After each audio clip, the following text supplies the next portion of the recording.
Hey guys, Ivan here, and in today's video, I hate to disappoint you guys, but we have no drama. In my previous video, somebody said a progressive overload of drama, and today we're gonna do a little bit of a deload, so we're gonna talk about something else, an interesting topic, also two interesting topics. The first one we're gonna start off with is Samson Dauda, and the question that a lot of people are wondering, is this the end for Samson Dauda?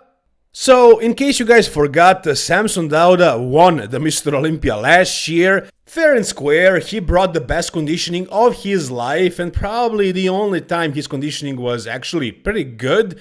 Hari was a little bit off, Derek was significantly off, and Samson won the 2024 Mr. Olympia. And then after that, this year, he lost 3 times. First, he lost the Arnold Classic to Derek Lunsford. And then at the Mr. Olympia, he placed all the way down at 4th, losing to Andrew Jacked as well. And now you could probably make a solid argument that that 4th spot may have been a gift, actually, because at a Mr. Olympia, Samson was terribly off.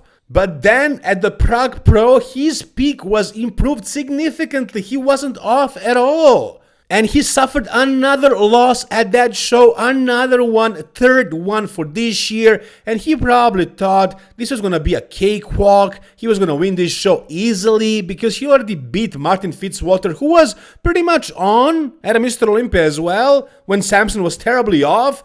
But these guys never got compared, not one next to another. So when they finally actually stood one next to another, Martin actually ended up being a winner. And Martin improved from the Mr. Olympia as well, but not as much as Samson did. So Samson's 4th place at the Mr. Olympia is definitely questionable now. But in any case, it has been proven that for the year 2025, there are 4 bodybuilders that were better than Samson Dauda, which this year makes Samson Dauda 5th best bodybuilder in the world. And now we're getting to our question, is this basically it for Samson Dauda and his career? Is this the downfall of Samson Dauda?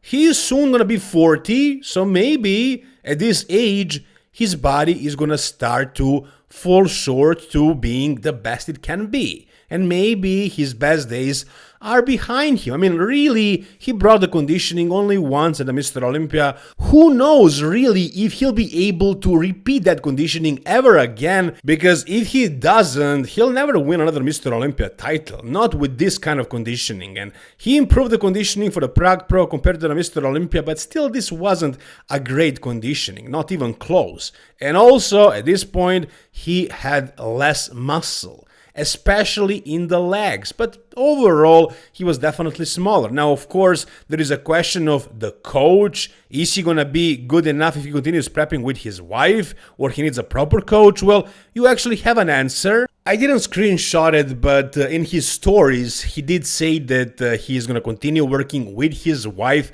So let's see what they're going to be able to bring next year. But yeah, this year, this wasn't a very good look for Samson because he definitely lost a lot of muscle and also his conditioning wasn't very good.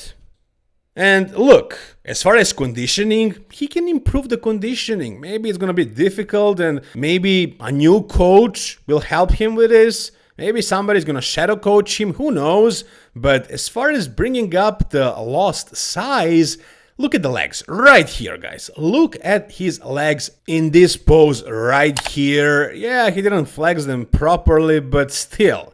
Guys, Samson Dauda was known for having the biggest legs, basically on the Mr. Olympia stage. One of the, for sure. That was probably his strongest body part. I mean, what other body part was stronger for Samson Dauda other than his legs? Maybe his chest, maybe, but really, it was his quads and his hamstrings, let's say, his legs, that were his strongest body part as far as muscularity. This year, they were gone. And yes, maybe that is because he over-dieted. Maybe this happened because he did too much cardio. Maybe, that's all a maybe. But also, maybe it is because his age is happening.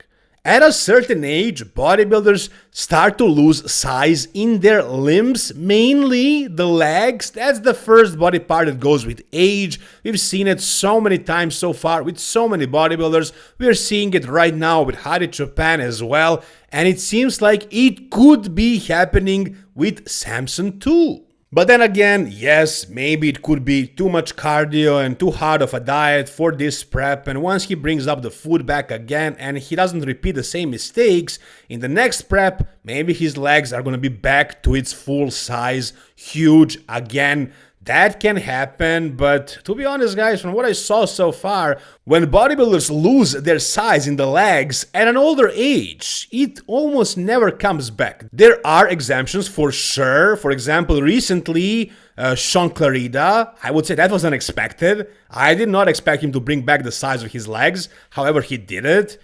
Also, for example, back in the day, I think it was 2015 or 2016, Dexter Jackson accomplished that, but I remember those moments because they are so rare. In most cases, when guys lose their legs at an older age, they never bring them back. We'll see what's going to be the case with Samson Dauda, if this really is his downfall or only one bad year. Not just a bad showing, but a bad year. You know, after the Arnold Classic, we all kind of thought he was going to come back at a Mr. Olympia pissed off because of what happened at the Arnold Classic. And yeah, he did that. He tried super hard, but it didn't work in his favor. He came in even worse than he was at the Arnold Classic. So we'll see what's going to happen at the Arnold Classic. And here, I'm not taking anything away from Martin Fitzwater, but really, let's be honest guys, he won this show because Samson was not at his best. This is not the best Samson Dauda that Martin beat here, but who the hell cares? Other than Samson, there are only two bodybuilders that Martin didn't beat yet. That's Hadi and Derek. So as we all always knew, Martin has a ton of potential. He can become the Mr. Olympia one day, and he's closer to that goal every year. He only has two more bodybuilders to surpass. We'll see if he's going to be able to do that this year. He pretty much surpassed Samson Dauda because Samson kind of went backwards.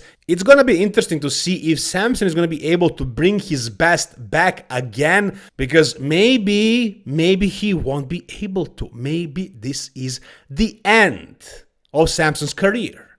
You guys tell me down below whatever you think.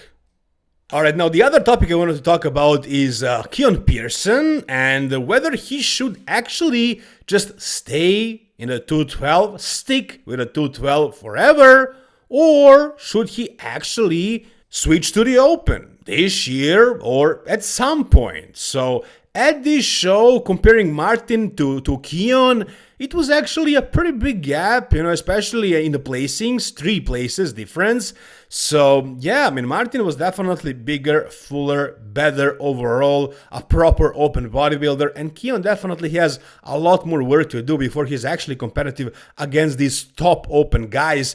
But next to Samson Dauda, guys, who is, again, 5th best bodybuilder this year, it wasn't that big of a difference, you know, so I think Keon definitely has a solid potential of being a pretty good open bodybuilder. He just needs a lot more size. As you can see, it's not just the height and the structure. His structure is actually very good. Look at his back right here, the flare in the lats. It's actually just the size. He needs more muscle in the legs, in the chest, in every single body part, really. I mean, his lats are great. His arms and shoulders are also pretty solid, but overall, he just needs more muscle. And, you know, with his structure the way it is, I still think he can be a solid open bodybuilder. I don't know if he can win the Mr. Olympia with that height, but who knows? He's not that much shorter than Derek and Hadi. So let's just give Keon a couple more years. I mean, look at his comparison right here. Lower body, I would say Keon has probably bigger legs here. And as far as the upper body, of course, Samson packs a lot more muscle, especially in the chest, but really everywhere else. I mean, there is 90 pounds difference here, but does it look like there is 90 pounds difference between these two guys? Not really.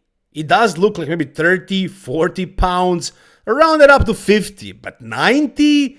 I wouldn't say so. Why? Because Keon has a very good illusion. He has small joints, crazy muscle bellies, good proportions, and he's very complete.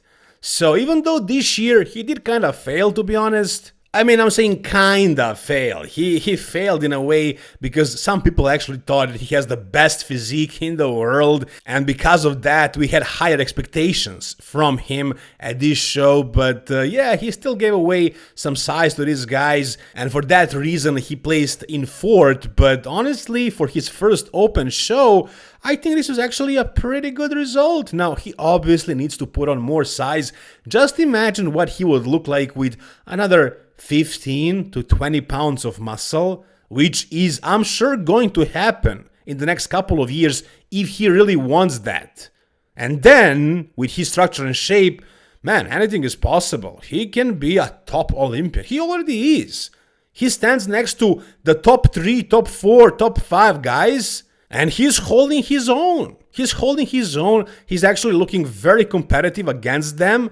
So I think this is definitely a great first step towards the Open. No, he is not ready yet, but in my opinion, one day he needs to switch to the Open because yes, he can do some serious damage over there. With another, let's say, 20 pounds of muscle, anything is possible, guys. I think the sky is the limit for Keon Pearson, and he should not limit himself with a 212, even after this showing at a 2025 Prague Pro.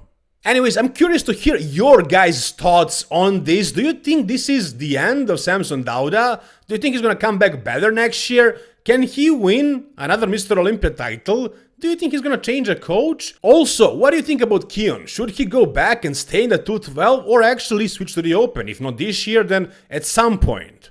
Whatever your thoughts are, guys, down below in the comment section. If you enjoyed this video, give it a thumbs up, subscribe to the channel for the best bodybuilding content on YouTube. Thank you guys so much for watching. See you soon, all the best, and bye-bye.